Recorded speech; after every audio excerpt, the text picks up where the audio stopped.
आयोजक हैं रमेश चंद्र जैन, रूपलता जैन। संस्थान मॉडल पब्लिक स्कूल एवं Jain model public school Palam Delhi. पुत्र इंजीनियर पीयूष जैन, पुत्र वधू शिखा जैन, पुत्र डॉक्टर चंद्रेश जैन, पुत्री इंजीनियर अंजू जैन, दामाद इंजीनियर अभिषेक जैन, पुत्री इंजीनियर संजू जैन, दामाद इंजीनियर संजीव जैन, पुत्री डॉक्टर हेमा जैन, दामाद डॉक्टर संजीव, पुत्री इंजीनियर रचना जैन, दामाद इंजीनियर अखिल अग्रवाल, पुत्री इंजीनियर सपना जैन, इंजीनियर दामाद प्रांशुल जैन, श्री शिखर चंद जैन, श्रीमती मंजू जैन, श्री नरेंद्र कुमार जैन, श्रीमती मधु जैन, पुत्र पुत्रवधू नितिन, श्वेता जैन, नितेश जैन, अर्चना जैन, निखिल, सान्या जैन, पौत्री परी सिया। पौत्र पर्व महावीर नगर जयपुर।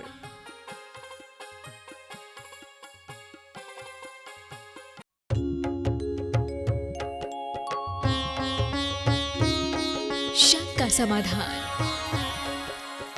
जय बोलिए देवादिदेव आदिनाथ भगवान की जय जय जय। संत शिरोमणि आचार्य भगवंत विद्यासागर जी महाराज की जय बोलिए। पूज्य मुनिवर श्री प्रमाण सागर जी महाराज की, मुनिवर श्री विराट सागर जी महाराज की। आप देख रहे हैं सिद्ध क्षेत्र बड़वानी 52 गजा चूलगिरी से विश्व का सर्वाधिक लोकप्रिय कार्यक्रम संघ का समाधान।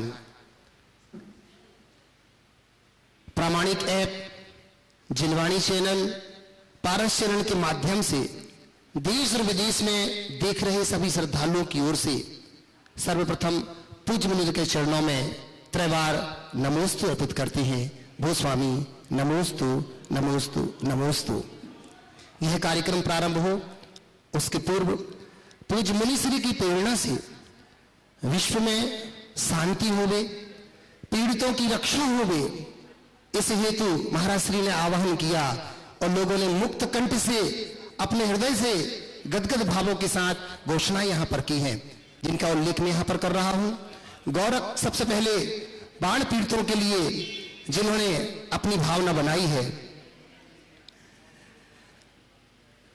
श्री दिगंबर जैन बड़ा मंदिर कांची से जिन्होंने 1,54,000 रुपए की घोषणा की है, उनके लिए बहुत बहुत धन्यवाद। जैन मंदिर रामकृष्णपुरम RK सेक्टर 4 से नई दिल्ली से 1,03,000 रुपए की घोषणा उन्होंने की है, बहुत बहुत धन्यवाद। अंकुर कॉलोनी सागर से 1,01,000 रुपए की घोषणा। मुरली कन्हैयालाल ट्रस्टी कटनी से जिन्होंने 55,000 रुपए की घोषणा की है। मुरलीधर कन्हैयालाल ट्रस्ट जो कटनी में है, उन्होंने 1,01,000 रुपए की घोषणा की है, बहुत बहुत धन्यवाद। जिन्होंने दिगंबर जैन मंदिर महिला मंडल रामनगर साहेदरा दिल्ली से 51,000 रुपए की घोषणा हुई है। दिगंबर जैन समाज सदर बाजार झांसी से जिन्होंने 45,000 रुपए की घोषणा की है। महिला मंडल सकरपुर अध्यक्ष कुसुम जैन महामंत्री नीलम जी, इन्होंने अपनी ओर से 31,000 रुपए की घोषणा की है। डिडवाना रोड कुचामन सिटी महिला मंडल बाढ़ पीड़ितों के लिए उन्होंने 31,000 रुपए की घोषणा। श्री पंडित सुरेश चंद जी चमेली बाई जी कटंगी जबलपुर से इन्होंने 27,000 रुपए की घोषणा की है। पार्श्वनाथ दिगंबर जैन मंदिर चंदन नगर से भोपाल से 25,000 रुपए की घोषणा। रतन कुमार जी पवन कुमार जी नेमीनगर इंदौर से 21,000 रुपए की घोषणा। देवेंद्र निर्मला देवी अंतिम पांड्या इन्होंने ग्वालियर से। श्री संतोष कुमार जी निशाजी जैन कराची से दिल्ली से इन्होंने 20,000 रुपए की घोषणा की है। श्रीमती प्रेमलता पहाड़िया आशीष नगर इंदौर से 16,000 रुपए की घोषणा की है। श्रीमती चंद्रिका जी एन अलिंका दिल्ली से इन्होंने 15,000 रुपए की घोषणा की है। महिला मंडल समाज तेंदुखेड़ा नरसिंहपुर से इन्होंने 15,000 रुपए की घोषणा की है। यतीन्द्र राजीव जी जैन चेन्नई से इन्होंने 15,000 रुपए की घोषणा की है। श्री प्रेमलता जी राजेंद्र कुमार जी काला वड़नगर से 11,000 रुपए की घोषणा की है। श्री महिला मंडल मनोरमा कॉलोनी सागर से और सुरेंद्र कुमार जी विनोद कुमार जी नागपुर से इन्होंने 12,000 रुपए की घोषणा की है। उर्मिला जी आशीष जी जिन्होंने 12,000 रुपए की घोषणा। गुप्तदान में 11,000 रुपए आए हैं। श्रीमती मीनाक्षी जैन जज उदयपुर से 11,000 रुपए की घोषणा। बंधुओं और भी बहुत लोगों ने 11,000 रुपए की घोषणा की है, उन लोगों को बहुत बहुत धन्यवाद देते हैं। श्री शांतिलाल जी कासलीवाल, जयकांत जी संगई जी, श्रीमती बीना जी SK जैन साहब, श्रीमती इंदिरा जी देवी, श्री जयकांत जी सिंघई नागपुर से, श्रीमती बीना जी जैन नागपुर से, श्रीमती इंदिरा देवी मानखुर्द मुंबई से, श्रीमती सुमन बाला जैन भरतपुर राजस्थान से, श्री भूपेंद्र रोहिणी रेडली उत्तर प्रदेश से, श्री नरेंद्र कुमार जी कोलकाता से, धर्मपाल जी जैन वसंत विहार दिल्ली से, श्रीमती कांता अजमेरा भुवनेश्वर से, श्रीमती विजया रमेश सोनके जिन्होंने बदलापुर थाना से, श्रीमती मीनाक्षी जैन उदयपुर से, श्रीमती जैनमती जुवारमल जैन पहाड़िया मलाव मुंबई से, वरुण गोयल भिवानी हरियाणा से, अरविंद कुमार जी आशीष कुमार जी वह गांव से, विद्या बहुमंडल दिगंबर जैन समाज नरुआ सागर झांसी से, उर्मिला जैन सुभाष चंद्र जैन फरीदाबाद से, श्रीमती त्रिशला जैन शशांक जैन चरू मेरठ से, प्रमोद कुमार जैन गुणायतन ट्रस्टी पुणे से, गुप्तदान में अंबू रोड से, श्रीमती अश्विनी जैन मिर्जापुर उत्तर प्रदेश से, श्री सागरमल जी सुभाष चंद्र विकास चंद्र बहरमपुर से, श्री पारस महिला समिति पंजाबीपुरा मेरठ से, इन सब लोगों ने 11,000 रुपए की घोषणा की, उनको बहुत बहुत धन्यवाद। जिन्होंने 5100 रुपए की घोषणा की उनके नाम की लेख में आगामी दिनों में अपन देखेंगे। बाकी सब लोगों को जिन जिन लोगों ने और भी अपनी अच्छी राशि दी है उनको बहुत बहुत धन्यवाद। बंधुओं, साथ ही जिन्होंने गौरक्षा के लिए अपनी भावना बनाई है उसके लिए भी जिन्होंने घोषणा की है, यूनिक आर्ट पेपर प्रोप्राइटर विशाल जैन गुजरात से, इन्होंने 51,000 रुपए की घोषणा की है। मुकेश जी कोठारी सलूम्बर जिला उदयपुर से, जिन्होंने 25,000 रुपए की घोषणा की है। सुनील गोयल जी जबलपुर से 20,000 रुपए की घोषणा। नरोत्तम लाल जी गुड़गांव हरियाणा से 11,000 रुपए। नवरत्नमल जी श्रीमाल जैन जयपुर से, नवरत्नलाल जी कोठारी जिन्होंने 11,000 रुपए घोषणा। पुनीत कुमार जी पुत्रवधु अनिल कुमार जी जैन मेरठ से 11,000 घोषणा। इंदिरा देवी प्रधानाचार्य मानखुर्द मुंबई से 11,000 रुपए के। सुनीता जी जैन इन्होंने भी 11,000 रुपए की घोषणा की है। बंधुओं, और भी बहुत से अनेक लोग ऐसे जो हैं जो बाढ़ पीड़ितों के लिए और साथ ही साथ जीव दया के लिए अपनी भावना बना रहे हैं, वो अपने नाम हम तक यहाँ पहुंचाएंगे जिससे कि उनके नामों की घोषणा हो सके। बंधुओं, संकट समाधान का यह कार्यक्रम प्रारंभ हो गए। मैं प्रथम प्रश्न के लिए यहाँ पर आमंत्रित कर रहा हूँ रानी जैन रतलाम से, और तैयार रहेंगे प्राची जैन रतलाम से। नमोस्तु महाराज जी। वृद्धा आश्रम में पेरेंट्स को देखकर सब लोग बेटों को ही कोसते हैं, लेकिन हम ये कैसे भूल जाते हैं कि वहां भेजने में किसी बेटी का भी अहम रोल होता है। वरना लोग अपने पेरेंट्स को शादी के पहले ही वृद्धा आश्रम क्यों नहीं भेजते, ऐसा शादी के बाद ही क्यों होता है। इस व्यवस्था में सुधार लाने के लिए कुछ उपाय बताइए ताकि कई पेरेंट्स की लाइफ बच सके। देखिए, सवाल अनेक बार आया है और अनेक प्रकार से उठाया गया। जब तक हम लोगों की सोच नहीं बदलते तब तक इस प्रकार की समस्याओं का निजात नहीं हो सकता। इसके पीछे जो हमारी मूलभूत भावना है वो आज छिन्न भिन्न सी हो गई। आज की शिक्षा, आज का संस्कार और आज का वातावरण पूरी तरह उल्टा हो गया। आज हर माँ बाप अपने बच्चों को जिस तरीके से परवरिश करते हैं उनमें उन मूल्यों का अभाव है जिनकी सबसे ज़्यादा आवश्यकता है। माँ बाप अपनी बेटी को विदा करते हैं तो ये नहीं कहते कि अब तुम जिस घर में जा रही हो वही तुम्हारा घर है और तुम्हें उस घर से पूरा संबंध रखना है। और आजकल की बेटियां भी जब अपने ससुराल जाती है तो उसे अपने पति से मतलब होता है, अपने सास ससुर और परिवारजनों के और लोगों से नहीं। और ये बात तब प्रकट हो जाती है जब वो पति के माँ के विषय, अपने सास के विषय में कहती है मेरे पति की माँ है, ये मेरे पति के पिता हैं, मेरे कुछ नहीं। ये जो सोच है जब तक ये नहीं बदलेगी तब तक इस तरह की समस्याएं आते रहेगी। हमें वो सहजीवन और परस्परता का भाव जगाना चाहिए जो सदियों से हमारी रगों में बहा है। हमारे लिए कहा जाता था अब जो कुछ है तेरा घर वही है, अब कहा जाता है तू चिंता मत करना, कुछ है तो हम हैं। ये जब तक बदलाव नहीं होगा तब तक ऐसी समस्याएं रोज खड़ी हो। नमोस्तु महाराज। प्राची जैन रतलाम से। तैयार रहेंगे मीना पाटनी नांदेड़ से। नमोस्तु महाराज जी। महाराज जी, माया को चाहने वाला बिखर जाता है और गुरु को चाहने वाला निखर जाता है। कृपा जिनकी मेरे ऊपर है, तेवर भी उन्हीं का वरदान है। महाराज जी, जैसे वक्त के पहिए में आवाज नहीं होती, वैसे ही गुरु की बात कभी राज नहीं होती। गुरु कहते हैं कि कभी किसी बात का गुरूर नहीं करना चाहिए, पर जब हमारी फितरत में गुरु का नशा हो तो रुतबे में गुरूर तो आता ही है। हमारे फितरत में गुरु का नशा हो तो रुतबे में गुरूर आता ही है। देखिए, मैं इससे पूरी तरह सहमत नहीं हूं। एक गुरूर है और एक गौरव है, दोनों में बड़ा अंतर है। गुरूर दूसरों पर दिखाया जाता है, जताया जाता है। गौरव भीतर से प्रकट होता है। गौरव यानी अपने व्यक्तित्व की चमक, और गुरूर यानी अपने व्यक्तित्व पर ओढ़ा गया लबादा। गुरूर अहंकार का प्रतीक है और गौरव गरिमा के बोध का। मुझ पर किसी गुरु की कृपा है, इसका गुरूर नहीं गौरव होना चाहिए। और हर पल इस बात की जागरूकता होनी चाहिए कि मेरे द्वारा ऐसा कोई कार्य न हो जिससे लोग मेरे गुरु पर उंगली उठाए कि देखो उनका भगत, उनका शिष्य क्या कर बैठा। ये गौरव है, समझ गए? तो मुझे आज मैं सोचता हूं, मैं अपने आप को बड़ा भाग्यशाली मानता हूं और इसका मुझे गौरव भी है कि मुझे परम पूज्य गुरुदेव की वरदानी छाया मिली। लेकिन इसका अभिमान नहीं। अभिमान तब होगा जब मैं औरों को तुच्छ मानूंगा।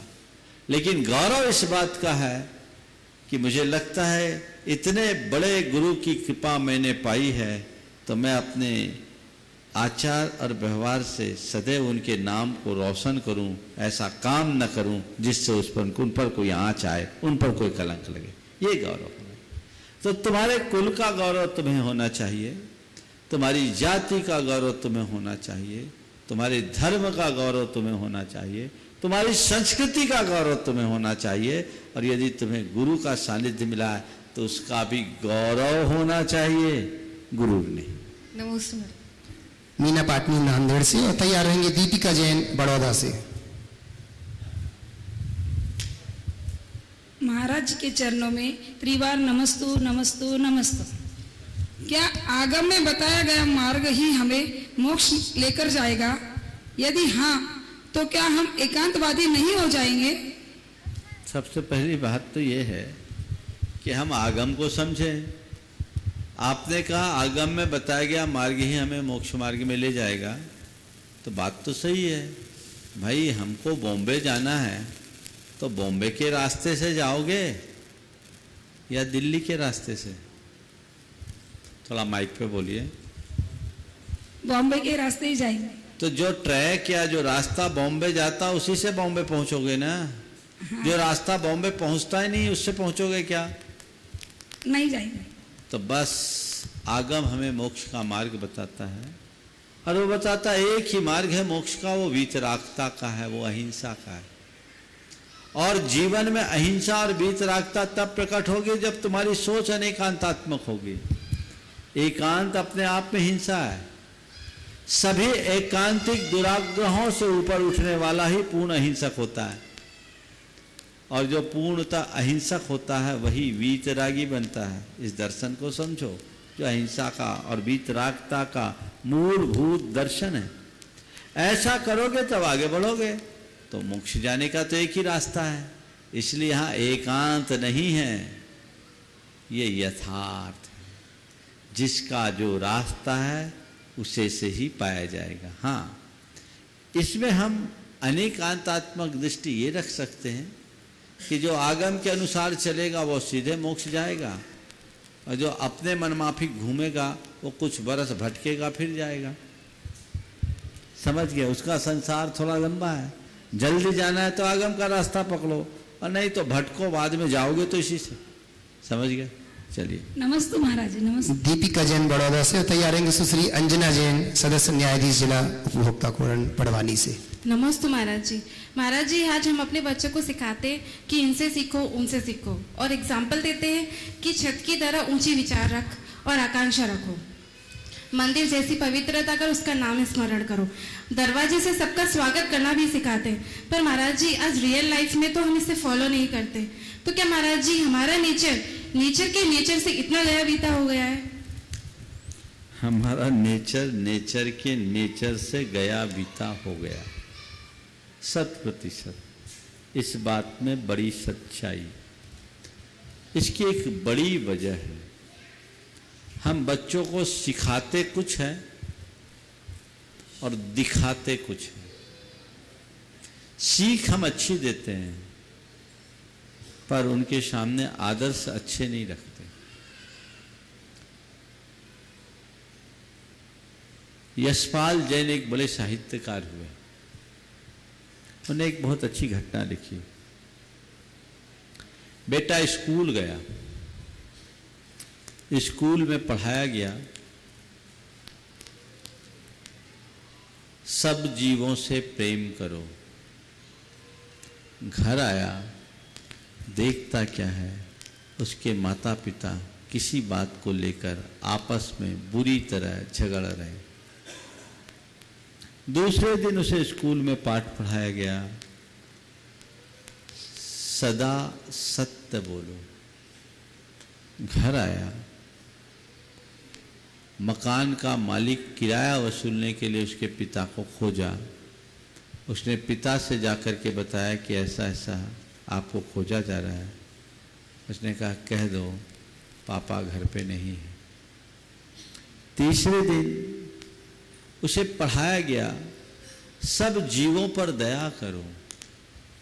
घर लौट कर आया तो देखता क्या है, उसका बड़ा भाई एक अपाहिज भिखारी को निर्दयता पूर्वक डंडा मारकर ढकेल रहा है, खदेड़ रहा है। चौथे दिन उसे स्कूल जाने के लिए बोला गया तो उसने कहा पापा मैं स्कूल नहीं जाऊंगा, पापा मैं स्कूल नहीं जाऊंगा। क्यों? क्योंकि गुरुजी ठीक नहीं पढ़ाते। बात समझ में आई? बहुत गहरी बात है, थोड़ा समझने की है। हम बातें ऊंचे आदर्शों की करते हैं, आचरण हम बच्चों से परिवर्तन की अपेक्षा रखते हैं खुद में। तो हम जो बच्चों से कहें वो करना शुरू कर दें तो फिर शायद हमें बच्चों से ज्यादा कहने की जरूरत नहीं पड़ेगी। नमस्ते महाराज जी। दीजिएगा सुश्री अंजना जी और तैयार रहेंगे प्रतिभा पाटनी नगर से। गुरुवर के चरणों में त्रिवार नमोस्तु। गुरुवर, सुख और उम्र की आपस में बनती नहीं। कड़ी मेहनत के बाद सुख को घर ला पाए तो उम्र नाराज होकर चली जाती है। गुरुवर, हम ऐसा क्या उपाय करें कि उम्र और सुख दोनों साथ साथ रहे? उम्र और सुख दोनों साथ साथ रहे, इसके लिए हम क्या करें? अपनी उम्र को बहुत लंबी मत मानो, हर पल को अंतिम पल मानो और जो है उसे सहज रूप से स्वीकार करने लगो। उम्र भी रहेगी और सुख भी रहेगा, दोनों साथ साथ चले। नमस्ते। प्रतिभा पाटनी नगर से और तैयार रहेंगे सपना दोषी बड़वानी से। नमोस्तु नमोस्तु नमोस्तु।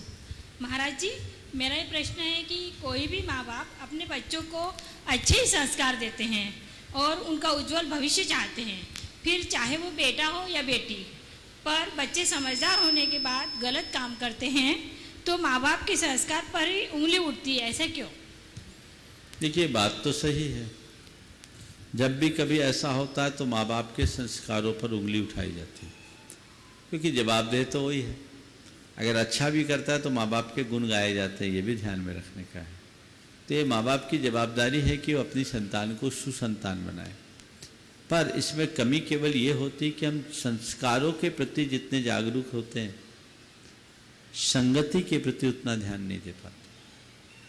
हम बच्चों के संस्कारों के साथ साथ उनकी संगति का भी ध्यान दें। अगर हमने संगति को अनदेखा किया तो भयावह परिणाम आ रहे हैं, इसलिए इन पर हमें ध्यान देना चाहिए।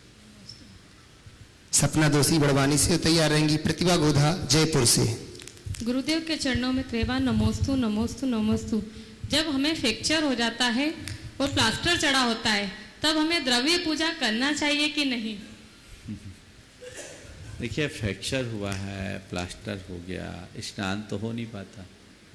अगर पूर्ण स्नान नहीं होता तो आपको द्रव्य पूजा न करके उसकी अनुमोदना करनी चाहिए। और यदि स्नान करने की स्थिति में है तो अपने द्रव्य को धोकर अलग से पूजन कर सकते। प्रतिभा गोधा जयपुर से। तैयार रहेंगे मीना गोधा अंजड़ से। परम पूज्य गुरुवर के चरणों में बारंबार नमोस्तु नमोस्तु नमोस्तु। गुरुवर, ये प्रश्न पीएल बेनाडा साहब का है, आगरा से। वो पूछना चाहते हैं कि जैसे आजकल ऑपरेशन का जन्म का समय ऑपरेशन से नियत कर दिया जाता है, क्या उसी तरह मृत्यु का समय भी वेंटिलेटर से नियत किया जा सकता है? जन्म का समय ऑपरेशन से तय है, मृत्यु का समय क्या वेंटिलेटर से तय है? देखो, मैं तो इसे दूसरे रूप में कहना चाहूँगा। जन्म में तो फिर भी सिजेरियन ऑपरेशन सुनिश्चित होता है, मरण में हर कोई वेंटिलेटर तक पहुँचे इसकी भी गारंटी नहीं है। लेकिन एक जगह एक एटीएम खुल रहा था, जब एटीएम नया नया आया था तब की बात है, तो मैंने ऐसे ही पूछा एटीएम का मतलब क्या है? बोला महाराज एनी टाइम मनी। मैंने कहा ये ठीक नहीं है, एटीएम का एक नया अर्थ मुझे दिख रहा है। क्या? एनी टाइम मौत। समझ गए? वो एटीएम है, कभी भी हो सकता है। वेंटिलेटर पर जाने के बाद हम अपने मौत को स्वीकार करें, उसकी अपेक्षा जन्म लेते ही अपनी मृत्यु की अनिवार्यता को स्वीकार कर लो। जिस दिन हमारा जन्म होता है उसी दिन मृत्यु तय हो जाती है, केवल उसकी तिथि उद्घोषित नहीं होती। यदि हमने जन्म के साथ मृत्यु की इस अनिवार्यता को समझ लिया तो हमारी सारी दुविधाएं स्वतः शांत हो। नमोस्तु गुरुवर, नमोस्तु। मीना गोधा अंजड़ से। और तैयार रहेंगे डाली काला वड़वानी से। नमोस्तु महाराज जी। आँख में एक छोटा सा तिनका भी गिर जाए तो वो खटकता है, पाँव में एक छोटा सा कांटा भी लग जाए तो वह भी खटकता है, परंतु घोर आश्चर्य, यह जीवन अनेकानेक दोषों से भरा हुआ है, फिर भी कोई खटकन नहीं है। ऐसा क्यों महाराज? बहुत सुंदर। मनुष्य शरीर के तल पर जीता है और शरीर के साथ घटने वाली हर घटना उसे बुरी तरह प्रभावित करती है। आँख हो या पैर, फांस तनक सी तन को साले, एक छोटी सी फांस भी पूरे शरीर को चुभती है। जिस दिन वो आत्मा के स्तर पर जीना शुरू कर देगा, आत्मा के साथ लगने वाला एक छोटा सा दोष भी उसे विचलित कर देगा। इसलिए हमें चाहिए कि हम अपनी चेतना को उद्दीप्त और प्रगाढ़ करें और शरीर के तल के स्तर पर जीने की जगह आत्मा के तल पर जीने के अभ्यासी बने। नमस्ते। डाली काला वड़वानी से। और तैयार रहेंगे अरहंत जी अजमेरा। गुरुदेव के चरणों में त्रिबार नमोस्तु नमोस्तु नमोस्तु। गुरुदेव, रिश्तों और रास्तों के बीच में अजीब सा संबंध है। कभी रिश्तों के बीच में रास्ते मिल जाते हैं और कभी रास्तों के बीच रिश्ते बन जाते हैं। क्या बात है। हाँ, बहुत सुंदर। तो गुरुदेव, इसके लिए हमें चलते रहना जरूरी है। तो क्या हमारा जीवन यही है कि हम निरंतर चलते रहें? बहुत अच्छा आपने इस वाक्य कहा। रिश्तों और रास्तों के मध्य बड़ा अजब संबंध है। कभी रास्ते में रिश्ते बन जाते हैं और कभी रिश्तों में रास्ते निकल जाते हैं। आपने कहा कि इसके लिए चलते रहना जरूरी है, और क्या चलते रहना ही हमारे जीवन की अंतिम परिणति है? देखिए, रास्ता किस लिए चुनते हैं? रास्ता हम किस लिए चुनते हैं? चलने के लिए नहीं, मंजिल के लिए। रास्ता किस लिए चुनते हैं? मंजिल के लिए। और रिश्ते किस लिए बनाते हैं?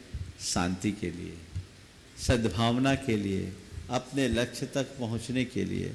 तो जब तक हम मंजिल में न पहुँचे तब तक रास्ते पर चलते रहो, और जब तक हम पूर्ण शांति को न पाएं रिश्ते निभाते चलो, जीवन तब से। नमस्ते गुरुदेव। संतोष जी पांड्या गया से और तैयार रहेंगे अनीता काला बड़वानी से। गुरुदेव के चरणों में बारम्बार नमस्ते नमस्ते गुरुदेव। गुरुदेव आपने कई बार कहा है कि ऑर्गेनिक वस्तुओं का प्रयोग करना चाहिए, ऑर्गेनिक वस्तुओं का प्रयोग करना चाहिए, जैविक वस्तुओं का, लेकिन उसकी उपलब्धता कहाँ है, कैसे है, और दूसरा उसकी प्रामाणिकता कैसे पसंद करेंगे कि क्या सही है क्या गलत है। देखिए, ऑर्गेनिक खाद्य पदार्थों को लेकर के देश में क्रांति भी, बहुत सारे ऐसे संगठन हैं जो पूरी तरह ऑर्गेनिक पदार्थों का निर्माण करते हैं और काम कर रहे हैं। बहुत सारे हैं, आप इंटरनेट पर खोजें, मालूम पड़ेगा। अपना जैसे रोहित जैन है, बनियन ट्री उसका एक ग्रुप है उदयपुर में, वो इस अंतर्राष्ट्रीय ऑर्गेनिक संस्था का एक कोई ऑर्गेनाइजेशन है, उसका जनरल सेक्रेटरी। खुद रोहित के अंतर्गत हजारों किसान हैं जिनसे पूरी तरह वह ऑर्गेनिक खेती करवाता है, लोगों को प्रशिक्षण भी देता है, चीज़ें भी उपलब्ध है, बहुत अच्छा चेन बन गया है। हाँ, ये बात सही है कि ऑर्गेनिक के क्षेत्र में कुछ बेईमानी भी शुरू हो गई है, लेकिन आज ऐसा नहीं है कि प्रामाणिक लोगों का अभाव है। आप तलाश करें, खोजें, पर यह बात सही है, अच्छी सेहत के लिए हमें बिल्कुल शुद्ध खाना चाहिए, और शुद्ध खाना केवल शुद्धि से बनाए हुए भोजन का नाम नहीं है, शुद्धि से उगाए हुए भोजन को ही हम शुद्ध खाना मानें। नमस्ते गुरु। अनीता जी काला बड़वानी से और तैयार रहेंगे संगीता जी रवारा उदयपुर से। गुरुवर के चरणों में त्रिबार नमोस्तु नमोस्तु नमोस्तु। गुरुवर, आज पूरा देश आधुनिकता की दौड़ में दौड़ रहा है। आधुनिकता का पैमाना क्या है? क्या माँ बाप को वृद्धाश्रम छोड़ना, होटलिंग करना, हॉस्टल में पढ़ना, या लड़कियों द्वारा छोटे छोटे वस्त्र पहनना, जिससे हमारा देश नीचे नीचे नीचे के स्तर की ओर जाता जा रहा है। समाज भी ऐसा ही कर रहा है, क्या करें? देखिए, बात बिल्कुल सही है। आज के समय में अंधानुकरण ही आधुनिकता की पहचान बन गई। पर मैं एक बात कहता हूँ, आधुनिकता का संबंध काल में नहीं, काल की चेतना में है। मैं आधुनिकता को कभी बुरा नहीं मानता। आधुनिकता मनुष्य को तरोताज बनाती है, लेकिन तभी जब वो अपनी मौलिकता को सुरक्षित रख करके चले। जब आधुनिकता की अंधी दौड़ में मनुष्य अपनी मौलिकता को खो बैठता है तो जीवन का सारा संतुलन बिगड़ जाता है।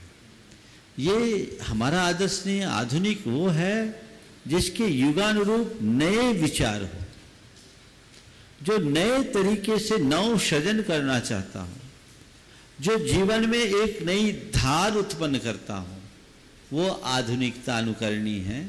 ये तो अंधानुकरण है कि कभी फटे जीन्स पहन लो और कभी लो वेस्ट जीन्स पहनकर फटीचर की तरह घूमो। ये आधुनिकता है या पागलपन, मुझे समझ में नहीं आता। नमस्ते गुरु। संगीता जी डवारा उदयपुर से, साथ ही तैयार रहेंगी कल्पना गंगवाल उदयपुर से।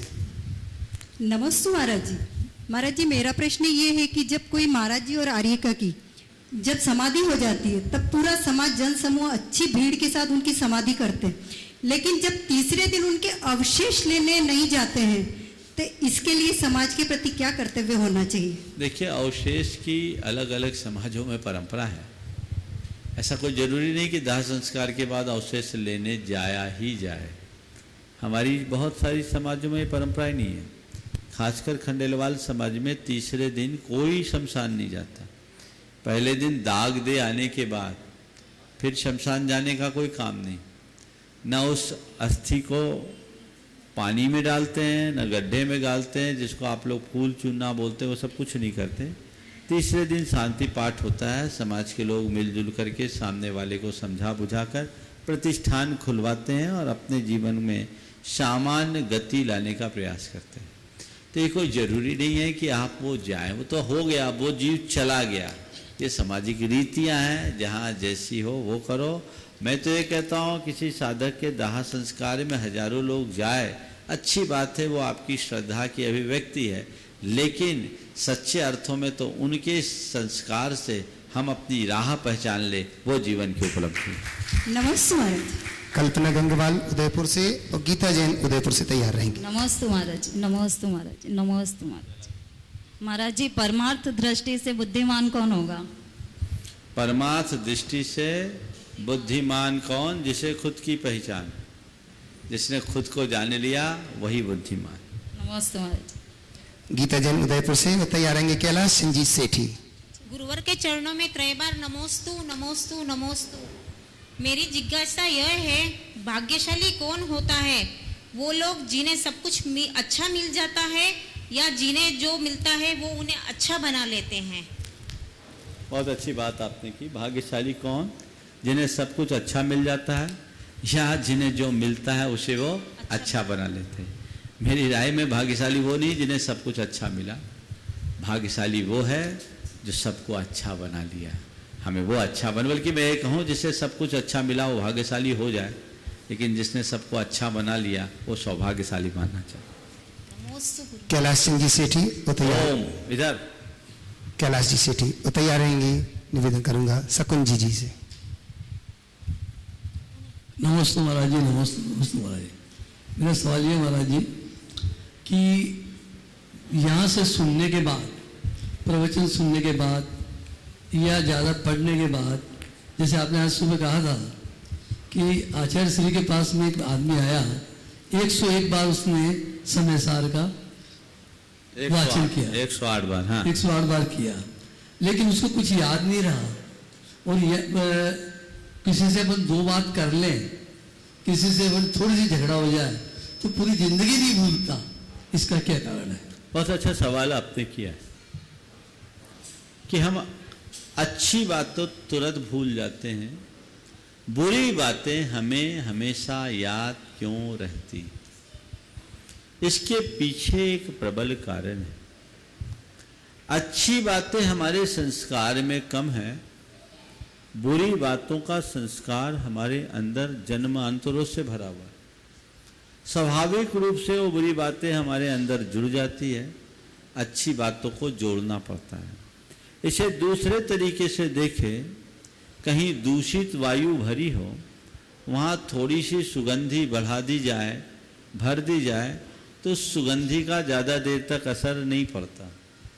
लेकिन दूषित वायु में और दूषित वायु भर दी जाए तो वो बहुत प्रगाढ़ होती, लंबे समय तक चलते। ये अनुभव है। तो हमारे अंदर दूषित वायु भरी है जन्मांतरों से, और जन्मांतरों से भरी हुई उस दूषित वायु के कारण हमारी हवा बिगड़ते रहती है। और जब कोई ऐसी स्थिति आई तो वो उसी में ऑब्जर्व हो जाते हैं, यानी हमारे चित्त के संस्कार ऐसे प्रगाढ़ हो जाते हैं, इससे ऐसा परिणाम होता है। नमस्ते महाराज। नमस्ते महाराज जी। महाराज श्री, जब तक रास्ते समझ में आते हैं तब तक लौटने का वक्त हो जाता है, क्या यही जिंदगी है? कृपा समाधान। जब तक रास्ते समझ में आते हैं तब तक लौटने का वक्त हो जाता है, क्या यही जिंदगी है? एक दृष्टि से कहे तो बिल्कुल ऐसा कहा जा सकता है, लेकिन ये कोई जरूरी नहीं। रास्ते समझ आने में लौटने का वक्त हो जाए, मेरी दृष्टि में वो ना समझ है। लौटने के पहले जो रास्ता समझ ले वही समझदार है।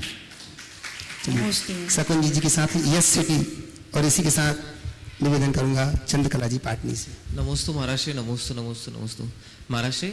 आगामी दिनों में 10 लक्षण शिविर आने वाला है गुरुदेव, इसका नाम श्रावक संस्कार शिविर क्यों?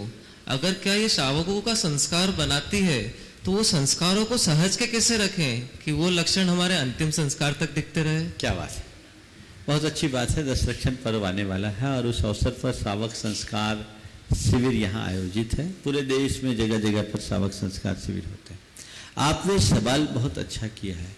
इस 10 लक्षण पर्व पर आयोजित होने वाले शिविर को 10 लक्षण शिविर न कहकर श्रावक संस्कार शिविर क्यों कहा जाता है? देखिए, 10 लक्षण हमारा धर्म है और धर्म हमारे संस्कारों की अभिव्यक्ति है। श्रावक में श्रावकपना जब आएगा तभी वो धर्म को धार पाएगा। तो हम 10 दिन क्या पूरा उपयोग करते, उन दिनों लोगों का मनोभाव भी बड़ा निर्मल होता है, और उसी निर्मल मनोभावों के साथ जब हम उसका उपयोग करते हैं तो लोगों का चरित्र बदलता है, लोगों का चिंतन बदलता है, लोगों का जीवन बदलता है। और ये मैं मान के चलता हूँ, जो श्रावक संस्कार शिविर को ठीक तरीके से अटेंड करता है, उसमें अपनी सहभागिता देता है और फिर 10 लक्षण करता है, तय मानना, अंतर मन से इस शिविर में जुड़ने वाले लोगों का लक्षण जरूर बदल जाता है, वो विलक्षण हो जाएगा। अपने जीवन के लक्षण को बदलना है तो ये सारा लाभ तो हमें लेना ही चाहिए। नमस्ते गुरुदेव। चंद्रकला जी पाटनी। नमोस्तु महाराज श्री। महाराज श्री, हम अपने मन से कटु स्मृतियों को कैसे हटाएं? कटु स्मृतियों को कैसे हटाएं, ये एक बड़ी समस्या। हर मनुष्य के अंदर जो बुरी स्मृतियां हैं वो बुरी तरह हावी होती है, जो उसे अंदर तक हिलाकर रखती है। आपने पूछा उसे हम कैसे हटाएं।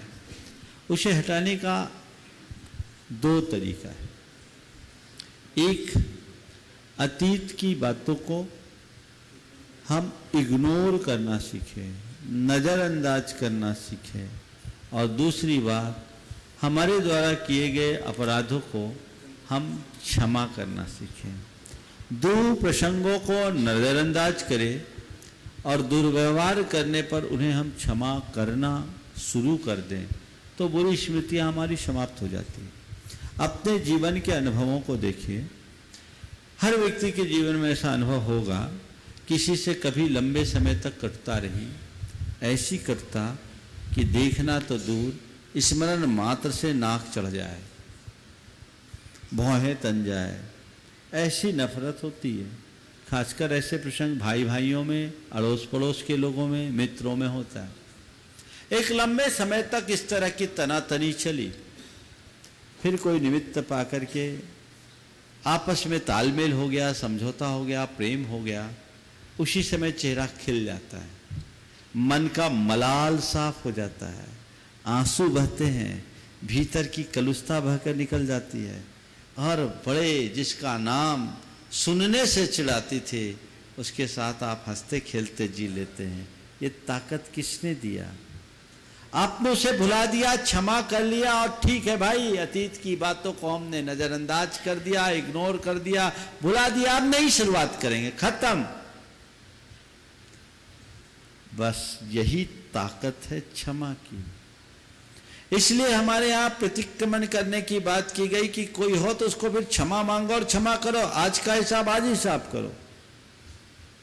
नियमित भावना योग करने वाले व्यक्ति के जीवन में कभी कोई बुरी स्मृतियां हावी नहीं होगी, वो जीवन में हमेशा तरोताज होगा, क्योंकि भावना योग में हम अपना अंतर विश्लेषण करके अपने भीतर झांकते हैं और अपने द्वारा किए गए दुष्कृत्यों का हम प्रक्षालन करते हैं, जीवन में बदलाव लाते हैं। वो बदलाव हमारे अंदर घटित होना चाहिए। तो दो बातें कही, बुरे प्रसंगों को नजरअंदाज करो और बुरे व्यवहार करने वाले को क्षमा करने की भावना हृदय में जगा लो। कोई बुरी स्मृतियां आप पर हावी नहीं होगी, और जो मनुष्य बुरी स्मृतियों से बच जाएगा वो हमेशा रचनात्मक दिशा में लगेगा। बंधुओं, मैं आवाज दे रहा हूं, हमारे बीच में किशोर कुमार जी, पीयूष कुमार जी पाटनी नांदेड़ महाराष्ट्र से हैं, जो कि गुणायतन के ट्रस्टी। मैं निवेदन करता हूं, इनका अभिनंदन, इनका स्वागत करने के लिए आ रहे हमारे ट्रस्टीगण आए। राजप्रकाश जी से निवेदन करता हूं, विनोद जी आइएगा, आकर के इनका अभिनंदन करेंगे। साथ ही साथ ट्रस्टी बनने के साथ साथ इन्होंने कल के पुण्यार्जक बनने का भी सौभाग्य पाया है, संपूर्ण मांगलिक क्रियाओं का पुण्यार्जक। साथ ही साथ यहाँ पर जो भोजनशाला चल रही है उसका भी इनके पुण्यार्जक। मात्र 31,000 रुपए की राशि में एक दिन की संपूर्ण पैकेज इनके साथ हो गया है, मांगलिक क्रिया और साथ ही साथ भोजनशाला के भी पुण्यार्जक हो रहे हैं। जोरदार ताली बजा करके हम इनका अभिनंदन करते हैं। राजप्रकाश जी से निवेदन करता हूँ कि आइएगा, पूरी टीम के साथ हमारे ट्रस्टी गुणायतन ट्रस्टी का अभिनंदन करेंगे।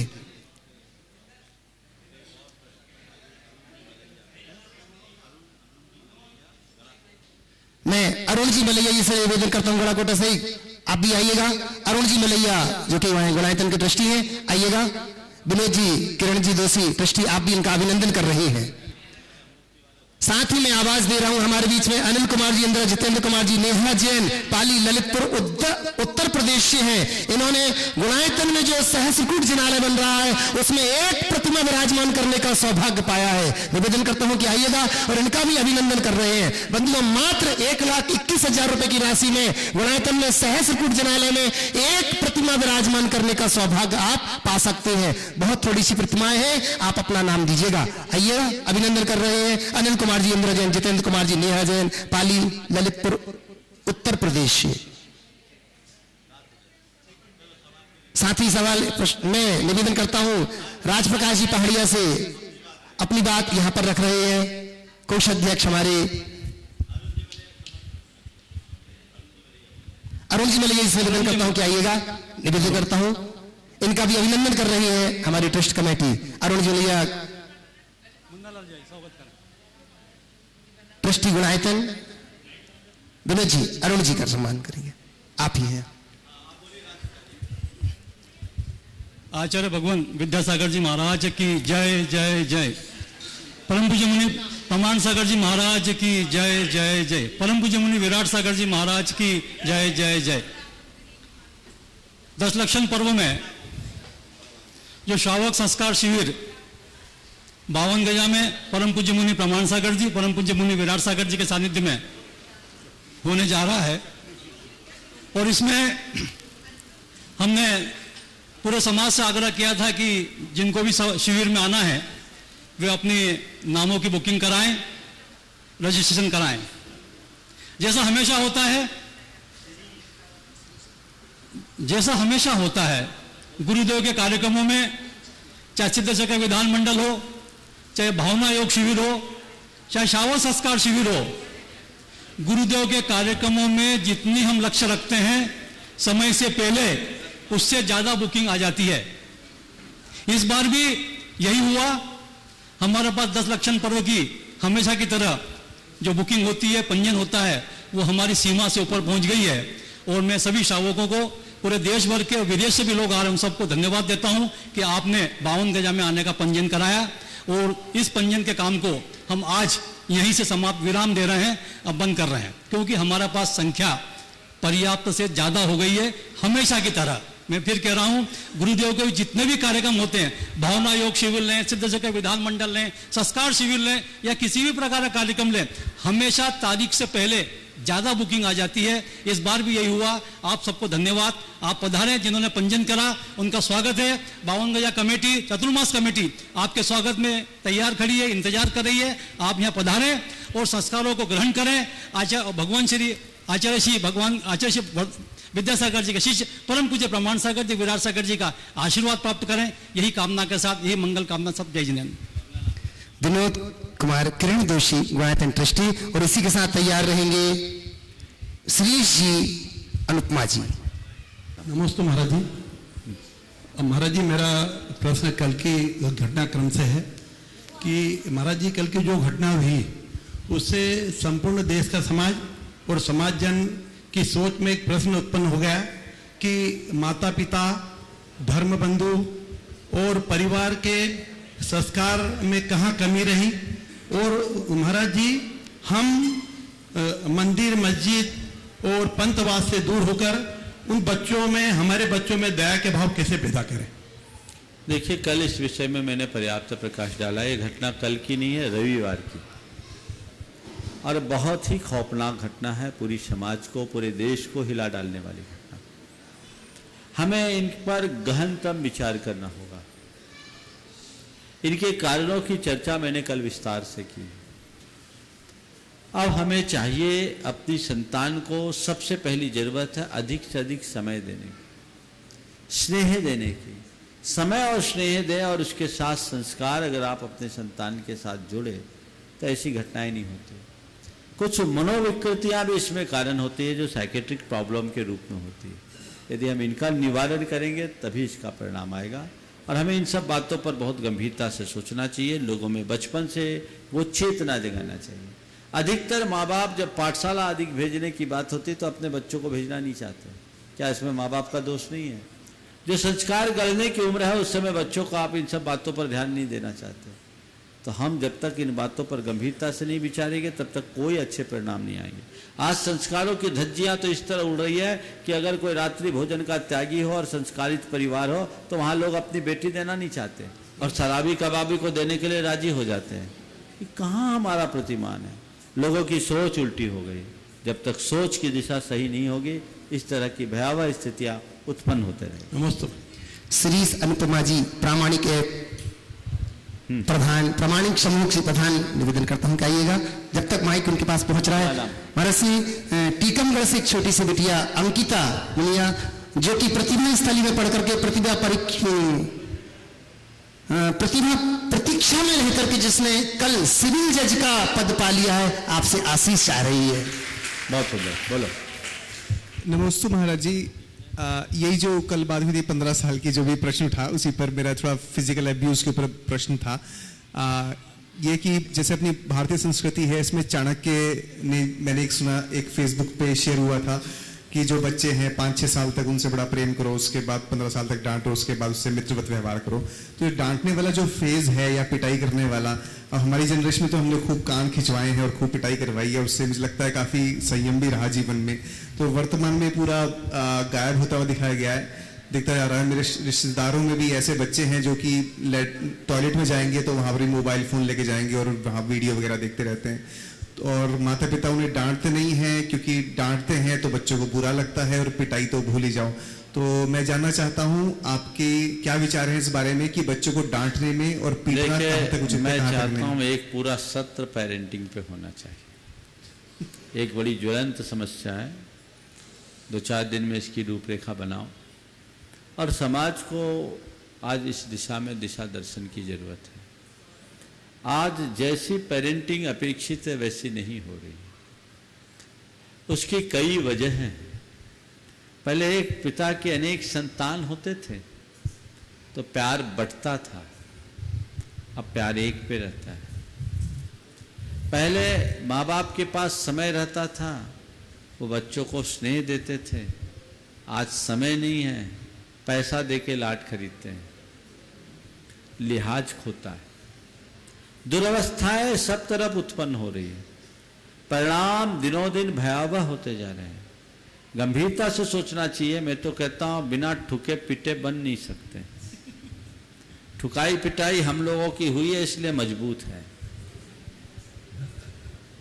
क्षमता सागर जी महाराज, हम लोग साथ रहते थे तो उनकी 2 पंक्तियां मुझे याद आ रही है। पिटना बुरा नहीं है, मिटना बुरा नहीं। पिटना बुरा नहीं है, मिटना बुरा नहीं है, खूब पिटो खूब मिटो। माटी जब पिटती है तभी गागर बनती है, और बूंद जब मिटती है तभी सागर बनती है। तो हमें कुछ बातों पर व्यापकता से विचार करना चाहिए, और इन सब बातों के मनोवैज्ञानिक कारणों की भी पड़ताल करनी चाहिए, तभी कुछ अच्छा परिणाम आएगा। अंतिम जैन तैयार रहेंगे, मीना जैन गोधा बड़वानी से। अंतिम। नमस्ते महाराज जी। महाराज जी कहते हैं कि 4 स्थान ऐसे हैं जहां पर हमेशा अच्छे विचार आते हैं। गर्भ में, बीमारी में, शमशान में और भगवान की कथा में। तो महाराज जी, भगवान की कथा में अच्छे विचार आना तो समझ में आता है कि ये पवित्र जगह है, लेकिन गर्भ, शमशान और बीमारी, इनमें अच्छे विचार कैसे आ सकते हैं? मैं एक सवाल करता हूँ, जब संकट आता है तो भगवान का नाम आता है कि नहीं आता? बिल्कुल आता महाराज जी। तो जब जब मनुष्य के सामने समस्याएं सामने आती है तो उसकी बुद्धि ठिकाने लगने लगती है। समझ गए? गर्भ में मनुष्य बड़े कष्ट में जीता है, अंग संकुचता रहता है, तो हो सकता है उसकी वजह से उसके विचार अच्छे होते हैं। समझ गए?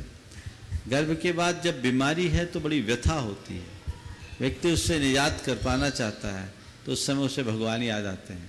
और शमशान में जाता है तो उसे अपने जीवन की नश्वरता का बोध आने लगता है, उसे लगता है अब मेरे लिए खतरे की घंटी बज गई, सावधान हो जाओ। शायद ये हमारे अच्छे विचार के कारण है। इसलिए मैं तो कहता हूँ, हमेशा अगर अपने चित्त में अच्छे विचार बनाए रखना चाहते हो तो ये 3 तस्वीर अपने सामने रखो। एक गर्भस्थ शिशु की, एक शमशान की, और बीच में एक लाठियों के सहारे हाँफते कांपते बीमार वृद्ध की। जिंदगी रास्ते पे लगी रही। नमस्ते बड़वानी से तैयार रहेंगे रत्नेश जी पहाड़िया। नमस्ते गुरुवर। महाराज जी, जब भी कोई घटना हमारे जीवन में ठीक से घटित नहीं होती तो हम कहते योग नहीं था, और जब ठीक से घटित होती तो बोलते संयोग था। तो कभी हम इसे अंधविश्वास के रूप में लेते हैं, कभी काम चलाओ सांत्वना के रूप में। तो महाराज जी, कोई भी घटना आकस्मिक होती है या उसके पीछे कोई कारण होता है? देखिए, हर घटना के पीछे अनेक कारण होते हैं। कभी कभी आकस्मिक भी होती है, और कभी कभी निमित्त नैमित्तिक संबंध भी होता है। आपने ये सवाल पूछा है, आज यहाँ आपको अवसर मिला, ये आकस्मिक नहीं है, ये सायास है। आप यहाँ आए, आपने नाम दिया, आपका नाम सेलेक्ट हुआ, ये आपके प्रयास जन्य था, लेकिन कोई ज़रूरी नहीं कि आप रोज़ नाम दो तो आपका चांस लग भी जाए। आज आपका चांस लग गया क्योंकि ऊपर वालों की मेहरबानी रही, लोगों का प्रश्न जल्दी से लट गया, नहीं तो इतने लेट आने पर तो कहीं चांस ही नहीं मिलता, तो वो संयोग था। तो क्या करे, सुनो, जब भी कोई दुप्रसंग घटे, अपने मन की सांत्वना के लिए ये सोचो कि ये योग था, और जब भी कोई अच्छी उपलब्धि हो, अपने अहंकार को तिरोभूत करने के लिए सोचो ये संयोग था। ये योग और संतोष, संयोग, ये दो चीजें हमारे जीवन में जुड़ जाए तो हमारे अंदर की आकुलता भी मिटेगी, अभिमान भी मिटेगा, आसक्ति भी छूट जाएगी और जीवन में एक नई समरसता प्रकट हो। नमस्ते गुरु। रत्नेशी पहाड़िया तैयारेंगे सगुनी दीदी पांड्या इंदौर से। नमोस्तु महाराज, नमोस्तु नमोस्तु। मुनिश्री, मैं पेशे से तो एक इंजीनियर हूँ और विदेशों में कई सालों से मशीनरी सुधारने का मेरा काम है। चाहे जैसी मशीन हो, हम सुधारने के अंदर सक्षम रहते हैं जहाज के ऊपर। मुनिश्री, काम करते समय जो एक अंदर से प्रतीत हुआ कि एक जैन समाज और एक जो जैन चर्या है वो साइंटिफिक और साइंस के बहुत बहुत करीब है। इसके लिए बहुत सारे प्रमाण भी है और उसके लिए कुछ ज़्यादा बोलने की ज़रूरत नहीं है। मगर एक चीज़ को अगर अभी देखें, आजकल के इस मॉडर्न युग में हम दो चीज़ों को बहुत ज़्यादा तवज्जो दे रहे हैं। एक तो जिम्नेशियम और दूसरा है डाइटिशियन। थोड़ा कुछ भी होता है, हम डॉक्टर के साथ में इक्वली डाइटिशियन को भी हम उतना ही प्रेफर कर लेते हैं। डाइटिशियन बोलता है कि आप छोटी छोटी मील लो और बहुत ज़्यादा बार लो, और मुनिश्री जहां हम आपको नमन करते हैं, आपकी सिंगल टाइम मील रहती है और बहुत बड़ी मील रहती है। जहां हम एक बहुत अच्छी अच्छी सुंदर सुंदर काफ़ी महंगी होटलों में जाते हैं तो वहां हम डाइनिंग एरिया में जाते हैं एंड वी डाइन नॉर्मली, और मुनिश्री आप जो हैं वो खड़े खड़े आहार लेते हैं। ये दोनों चीज़ें आपस में साइंटिफिक और धार्मिक चीज़ें अलग अलग कैसे हो रही हैं, शंका का समाधान। मैं तो ये बोल रहा, दोनों में देख लो परफेक्ट कौन है, समझ गए? इसी से पता लग जाएगा क्या है। वो केवल जिंदगी को खाने के लिए जीने की बात करते हैं और हम लोग जीने के लिए खाते हैं। कॉन्सेप्ट का अंतर ये है। और एक बात बताऊं, सार में हम अपने शारीरिक और मानसिक आवश्यकताओं को उत्तरोत्तर कम कर सकते हैं। जितने भी फिजिकल और मेंटल रिक्वायरमेंट है उसको रिड्यूस किया जा सकता है, और इसी का नाम साधना है। हमें वो प्रयास करना चाहिए, हम उसे धीरे धीरे रिड्यूस कर सके। इस प्रकार आज के इस सत्र को सगु दीदी पांड्या इंदौर से अंतिम प्रश्न। हाँ चलो। नमोस्तु गुरुवर, नमोस्तु नमोस्तु। महाराज जी, मेरी एक छोटी सी शंका है कि भरत जी को केवल ज्ञान होते ही मोक्ष हो गया था क्या, और अंजन चोर को भी अंतर मुहूर्त में ही मोक्ष हो गया था क्या? नहीं नहीं, इनको अंतर मुहूर्त में केवल ज्ञान हुआ था, मोक्ष बाद में। भरत जी को? हाँ, अंतर मुहूर्त में केवल ज्ञान हुआ, दीक्षा लेने के तुरंत बाद केवल ज्ञान हो गया। अंजन चोर को भी जल्दी केवल ज्ञान हुआ, लेकिन मोक्ष में एक अंतराल रहा। हाँ, 1,00,000 पूर्व तक भरत चक्रवर्ती रहे, अंजन चोर भी एक लंबे समय तक रहा। इस प्रकार आज के सत्र को परम पूज्य गुरुदेव के चरणों में नमन अर्पित करते हुए यहीं पर विराम।